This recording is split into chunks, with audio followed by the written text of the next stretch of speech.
Dia 3 de fevereiro.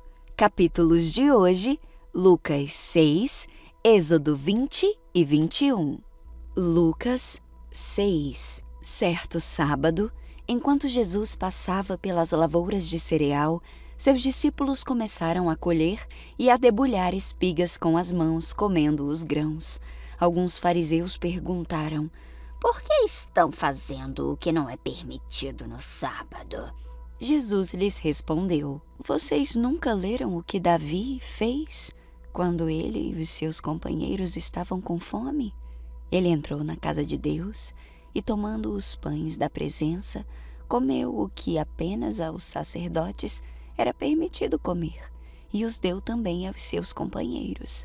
E então lhes disse: O Filho do Homem é o Senhor do sábado.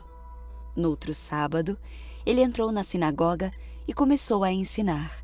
Estava ali um homem cuja mão direita era atrofiada. Os fariseus e os mestres da lei estavam procurando um motivo para acusar Jesus. Por isso, o observavam atentamente para ver se ele iria curá-lo no sábado.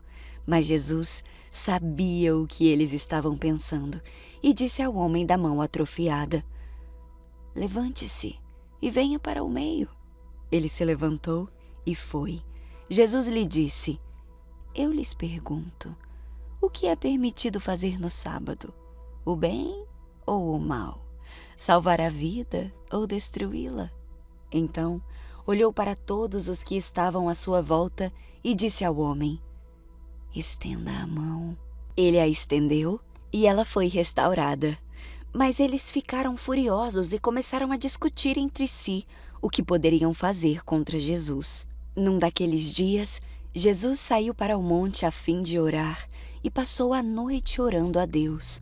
Ao amanhecer, chamou seus discípulos e escolheu 12 deles, a quem também designou como apóstolos: Simão, a quem deu o nome de Pedro, seu irmão André, Tiago, João, Filipe, Bartolomeu, Mateus, Tomé, Tiago, filho de Alfeu, Simão, chamado Zelote, Judas, filho de Tiago, e Judas Iscariotes, que veio a ser o traidor. Jesus desceu com eles e parou num lugar plano. Estava ali muitos dos seus discípulos e imensa multidão procedente de toda a Judéia, de Jerusalém e do litoral de Tiro e de Sidom, que vieram para ouvi-lo e serem curadas de suas doenças.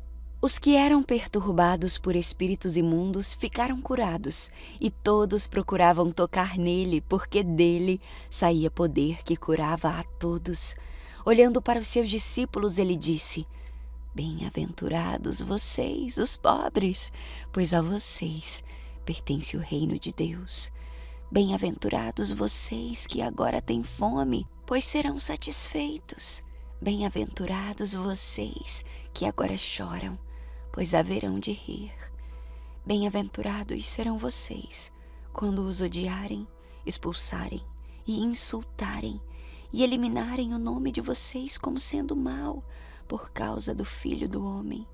Regozijem-se nesse dia e saltem de alegria, porque grande é a recompensa de vocês no céu.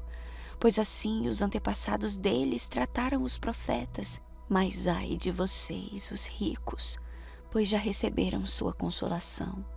Ai de vocês que agora têm fartura, porque passaram fome. Ai de vocês que agora riem, pois haverão de se lamentar e de chorar.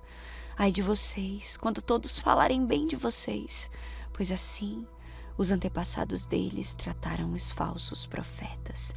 Mas eu digo a vocês que estão me ouvindo: amem os seus inimigos, façam o bem aos que os odeiam, abençoem os que os amaldiçoam, orem por aqueles que os maltratam.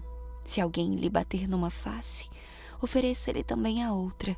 Se alguém lhe tirar a capa, não o impeça de tirar-lhe a túnica. Dê a todo o que lhe pedir. E se alguém tirar o que pertence a você, não lhe exija que o devolva. Como vocês querem que os outros lhes façam, façam também vocês a eles. Que mérito vocês terão se amarem aos que os amam? Até os pecadores amam aos que os amam. E que mérito terão se fizerem o bem àqueles que são bons para com vocês? Até os pecadores agem assim. E que mérito terão se emprestarem a pessoas de quem esperam devolução? Até os pecadores emprestam a pecadores, esperando receber devolução integral. Amem, porém, os seus inimigos, façam-lhes o bem e emprestem a eles, sem esperar receber nada de volta. Então, a recompensa que terão será grande, e vocês serão filhos do Altíssimo, porque Ele é bondoso para com os ingratos e maus. Sejam misericordiosos, assim como o Pai de vocês é misericordioso. Não julguem, e vocês não serão julgados. Não condenem, e não serão condenados. Perdoem, e serão perdoados. Deem, e lhes será dado uma boa medida, calcada, sacudida e transbordante será dada a vocês, pois a medida que usarem também será usada para medir vocês. Jesus fez também a seguinte comparação: pode um cego guiar outro cego? Não cairão os dois num buraco? O discípulo não está acima do seu mestre, mas todo aquele que for bem preparado será como o seu mestre.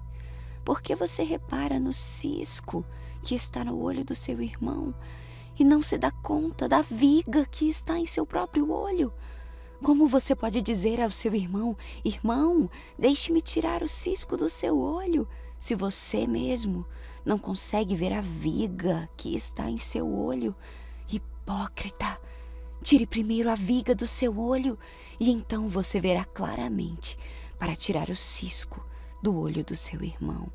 Nenhuma árvore boa dá fruto ruim, nenhuma árvore ruim dá fruto bom. Toda árvore é conhecida por seus frutos. Ninguém colhe figos de espinheiros, nem uvas de ervas daninhas. O homem bom tira coisas boas do bom tesouro que está em seu coração, e o homem mau tira coisas más do mal que está em seu coração, porque a boca fala do que está cheio o coração. Porque vocês me chamam Senhor, Senhor, e não fazem o que eu digo? Eu lhes mostrarei a que se compara aquele que vem a mim, ouve as minhas palavras e as pratica. Ele é como um homem que, ao construir uma casa, cavou fundo e colocou os alicerces na rocha. Quando veio a inundação, a torrente deu contra aquela casa, mas não a conseguiu abalar, porque estava bem construída. Mas aquele que ouve as minhas palavras e não as pratica é como um homem que construiu uma casa sobre o chão, sem alicerces. No momento em que a torrente deu contra aquela casa, ela caiu e a sua destruição foi completa. Êxodo 20. Então o Senhor deu ao povo todas essas palavras: Eu sou o Senhor, seu Deus, que o libertou da terra do Egito, onde você era escravo. Não tenham outros deuses além de mim.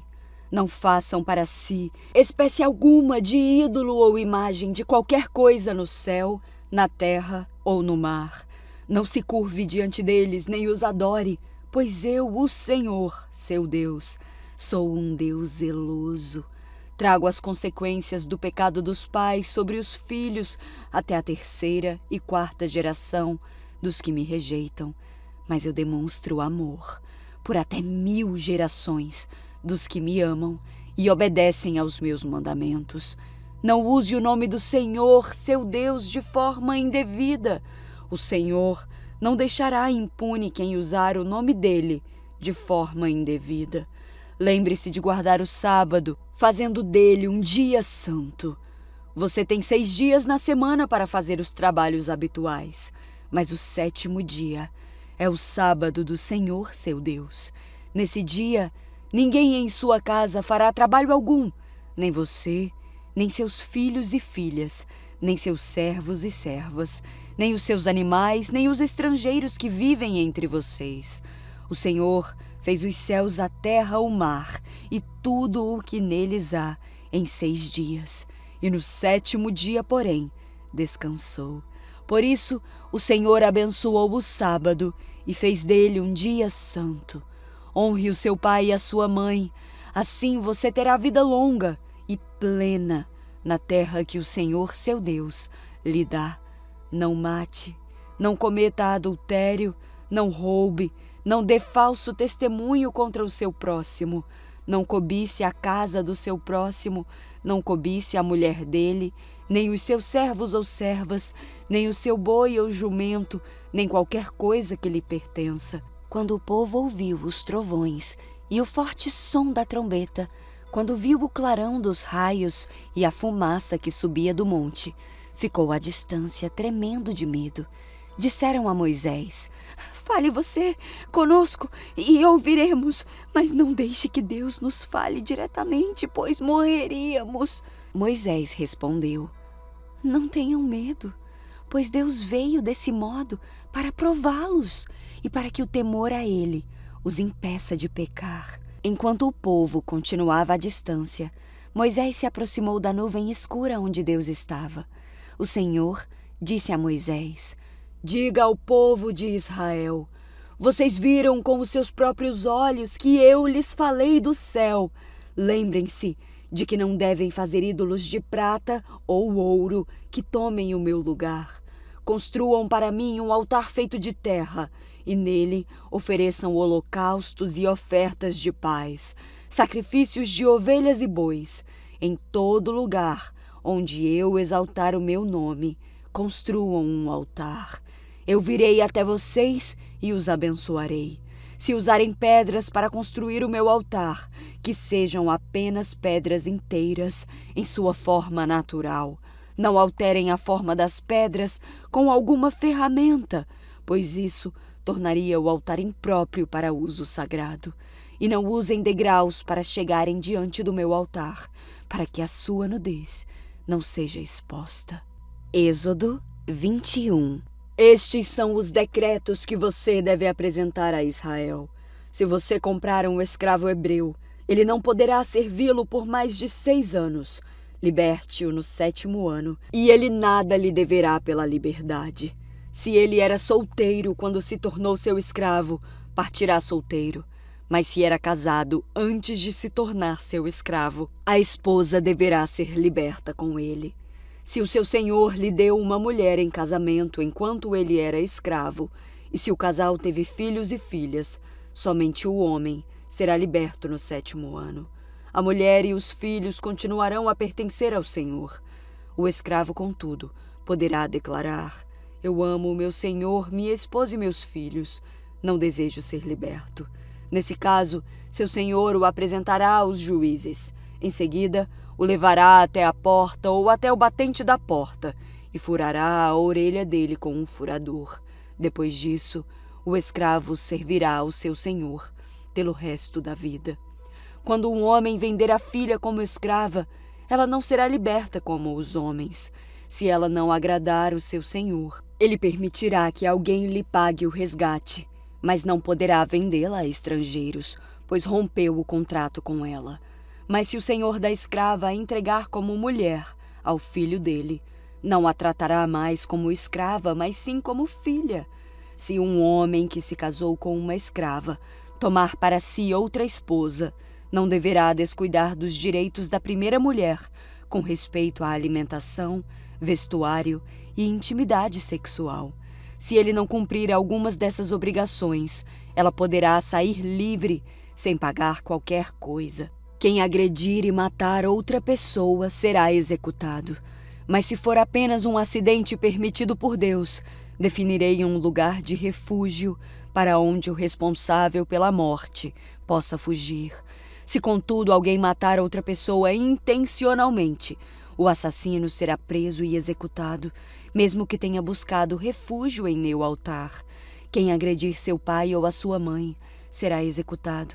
Quem sequestrar alguém será executado, quer a vítima seja encontrada em seu poder, quer ele a tenha vendido como escrava.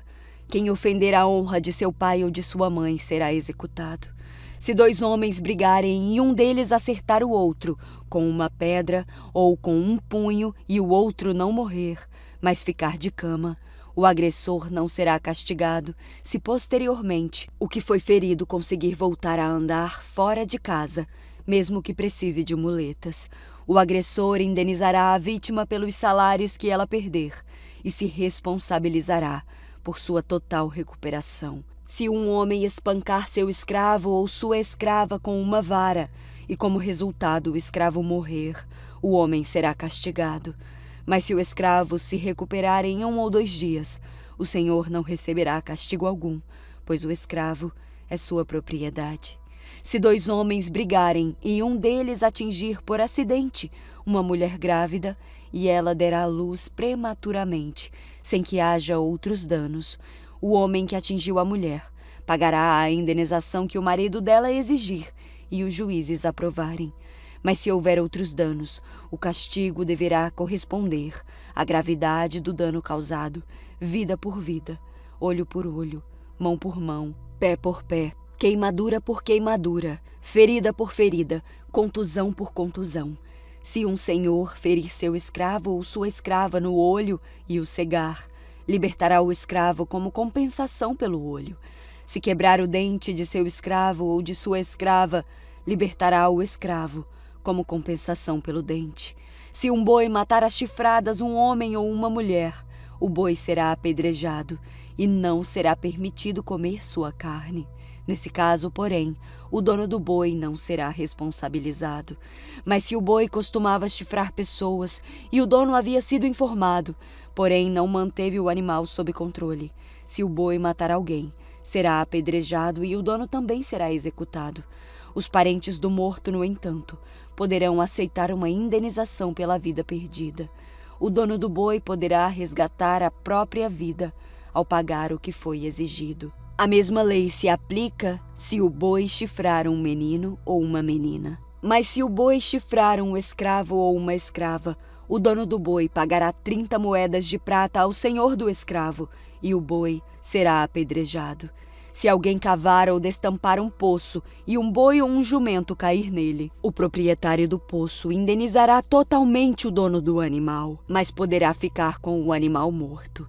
Se o boi de alguém ferir o boi do vizinho e o animal ferido morrer, os 2 donos venderão um animal vivo e dividirão o dinheiro entre si em partes iguais.